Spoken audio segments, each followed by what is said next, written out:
সঙ্গীত শিল্পী লগ্নজিতার বোন এবার স্নিগ্ধজিৎ ভৌমিক। সরকারি মেলায় গান করতে এসে হেনস্থার মুখে পড়তে হলো সঙ্গীত শিল্পীকে। আওয়াজ উঠল, আর কত শিল্পীর অপমান দেখবে বাংলা। সমাজ মাধ্যমে ঘটনার ভিডিও প্রকাশ করে প্রশ্ন তুলেছে বিজেপি। মেদিনীপুর বিদ্যাসাগর স্মৃতি মন্দিরে অনুষ্ঠিত হচ্ছে আঞ্চলিক সৃষ্টিশ্রী মেলা। রাজ্য সরকারের ডিস্ট্রিক্ট মিশন ম্যানেজমেন্ট ইউনিটের আয়োজিত সেই মেলাতে গীতাঞ্জলি মুক্ত মঞ্চে বুধবার রাতে অনুষ্ঠানে অংশ নিয়েছিলেন সঙ্গীত শিল্পী স্নিগ্ধজিৎ ভৌমিক। নিজের গান পরিবেশন করতে করতেই মঞ্চের নিচে নেমে ফ্যানদের হাতে হাত মেলাচ্ছিলেন স্নিগ্ধজিৎ। অভিযোগ, সেই সময় কেউ একজন ধাক্কা মেরে তাকে মঞ্চে ফেরত যেতে বলেন, আর এতেই বেজায় ক্ষুব্ধ হন স্নিগ্ধজিৎ। মঞ্চে ফেরত এসে এই গোটা ঘটনার কড়া নিন্দাও করতে শোনা যায় স্নিগ্ধজিৎকে। সেই ভিডিও ভাইরাল হয়েছে। ভাইরাল ভিডিও পোস্ট করে কড়া ভাষায় নিন্দা জানিয়েছেন বিজেপির প্রশ্ন, এই রাজ্যে কি আদৌ নিরাপদ শিল্পীরা? যদিও শাসক দল তৃণমূলের দাবি, স্নিগ্ধজিতের নিরাপত্তার কারণে তাকে সরিয়ে দেওয়া হতে পারে মঞ্চের নিচ থেকে। শিল্পীর হেনস্থাকেও সমর্থন করে না বলেও দাবি করেছেন তারা। রাজনৈতিক তরজা যাই থাকুক না কেন, মেদিনীপুরের সরকারি মঞ্চে সঙ্গীত শিল্পীকে হেনস্থার অভিযোগকে ঘিরে উঠেছে একাধিক প্রশ্ন। কেউ সুরক্ষিত নয়। আজকে দেখুন যে বাংলায় আইনের শাসন নেই, তারই বহিঃপ্রকাশ। একজন শিল্পী, প্রতিষ্ঠিত শিল্পী, সে সরকারি অনুষ্ঠানে এসে হেনস্থার শিকার। এটা ভাবা যায় না। বাংলাতে রবি ঠাকুরের বাংলা, বিদ্যাসাগরের বাংলা, শরৎচন্দ্রের বাংলাতে যেমন মা বোনরা ধর্ষিতা হয়, একজন শিল্পীকে তার অনুষ্ঠান মঞ্চে, সরকারি মঞ্চে আধিকারিকদের সামনে যারা দায়িত্বে ছিলেন তাদেরকে আমি বলবো যে আপনাদের অবিলম্বে পদত্যাগ করা উচিত। তথ্য সংস্কৃতি দপ্তর বলে একটা দপ্তর আছে, সেখানে কি হয় কেউ জানে না। তাই মেদিনীপুরবাসী হিসাবে আমার লজ্জিত বোধ করছি আমরা, যে মেদিনীপুর হচ্ছে সবসময় একটা শিল্পী সত্তাকে সম্মান করে।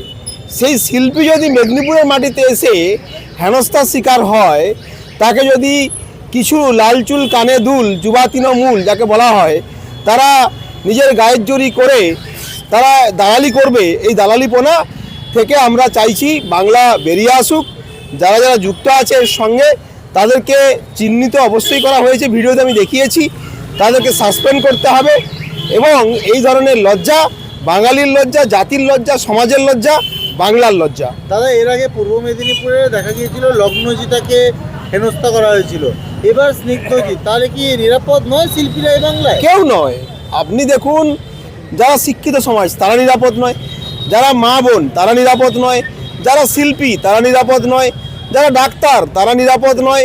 এখানে সমাজের প্রত্যেকটা মানুষ কেউ নিরাপদ নয়। এটা পদে পদে তৃণমূল কংগ্রেস মমতা ব্যানার্জি সরকার দেখিয়ে দিয়েছে যে আমরা গায়ের জোরি করবো, আইন মানবো না, কিছু মানবো না, বিচার মানবো না, কোর্ট মানবো না। মানে সরকারি মঞ্চ সেখানেও হতে হচ্ছে, মানে এটাই তো লজ্জার বিষয়। সরকারি মঞ্চটা চলে গেছে তোলাবাজদের দখলে, সরকারি মঞ্চটা চলে গেছে সমাজ বিরোধীদের দখলে, সরকারি মঞ্চটা চলে গেছে কাটমানিখোরদের দখলে। তাহলে সরকারটাই তো নেই, তার মঞ্চ আবার কি? সেই জন্যই আমাদের এই প্রতিবাদ। মেদিনীপুরের মাটি বিপ্লবীদের মাটি, শিক্ষা সংস্কৃতির মাটি। এখানে কাউকে হেনস্থা করাটা আমরা কোনোভাবেই মানব না। তবে একটা দৃষ্টিভঙ্গি দেখতে হবে যে কিভাবে ঘটনাটা ঘটলো। হয়তো আমার কাছে যেটুকু খবর, উনি গান করতে করতে নেমে আসছেন, সেইখানে হয়তো কেউ তাকে বাধা দিয়েছে বা কিছু করেছে। সেটা হয়তো তার নিরাপত্তাজনিত কারণেই হতে পারে। কারণ আমাদের দৃষ্টিভঙ্গি দেখার একটা ব্যাপার আছে। কারণ গত কয়েকদিন আগেই আপনাদেরও হয়তো নজরে থাকবে, সোশ্যাল মিডিয়াতে একটা ভাইরাল হয়েছিল যে বাসে যেতে যেতে একজন মহিলাকে তার হাতটা তার গায়ে টাচ হওয়ার জন্য সেটাকে ভাইরাল করে দিয়েছিল। তার পরবর্তী ক্ষেত্রে তাকে আত্মঘাতী হতে বাধ্য হয়েছিল। আমরা সেটা বিচক্ষণতার সহিত যদি যখন দেখি যে সেটা ইচ্ছাকৃতভাবে সে ধাক্কাটা দেয়নি, অনিচ্ছাকৃতভাবে তার মহিলাটির গায়ে হাত লেগেছে, সেরকম ব্যাপারটাকে দৃষ্টিভঙ্গির ব্যাপারে দেখতে হবে যে উনি ইচ্ছাকৃতভাবে তাকে ধাক্কা দিয়েছে না তার নিরাপত্তাজনিত কারণ। হ্যাঁ, সেটা তার হয়তো নিরাপত্তাজনিত কারণে তিনি তাকে সরিয়ে দেওয়ার চেষ্টা করেছেন, সেটাতে হয়তো তিনি অসন্তুষ্ট হতে পারে। সেটা আমরা আমরা বলছি অসন্তুষ্ট হতে পারে, কিন্তু তার নিরাপত্তাজনিত কারণেই হয়তো তিনি তাকে তাকে আটকানোর চেষ্টা হয়েছে যে আপনি নামবেন না, আপনার নিরাপত্তা বিঘ্নিত হতে পারে। এই রকমের কারণের জন্যই উনি তাকে আটকানোর চেষ্টা করেছেন। সেটাতে হয়তো তিনি ক্ষুণ্ণ হতে পারেন। তো যাই হোক, এটাতে না করলেই মনে হয় ভালো হতো, কাম্য ছিল।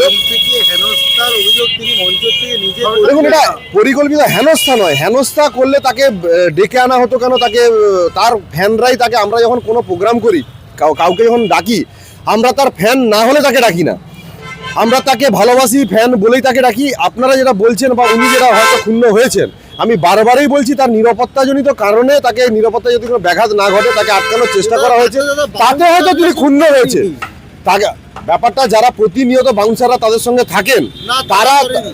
তারা করেনি, তার কারণ তারা জানে যে উনি কখন গানের সময় কখন নামে, কিন্তু যারা ডেকে এনেছে তারা হয়তো ভেবেছে ওখানে উনি নামলে হয়তো তার নিরাপত্তাটা বিঘ্নিত হতে পারে।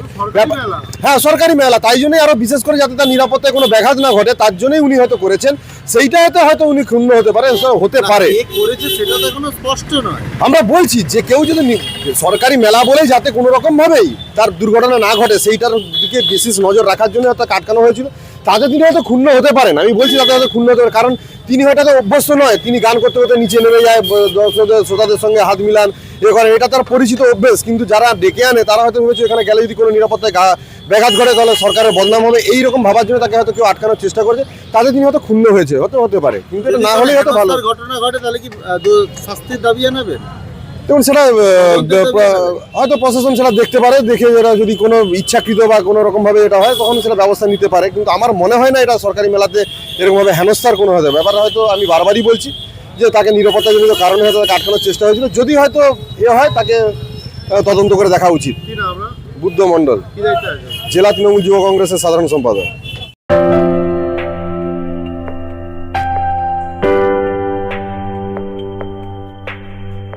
সোনার আলো মাখে যখন অনুভূতির ছোঁয়ায়, স্বপ্ন তখন রূপ নেয় উজ্জ্বল গহনায়। আর সেই স্বপ্নকে সত্যি করে silver house gold and diamonds. এখানে প্রতিটি গহনা যেন এক একটা শিল্পকর্ম।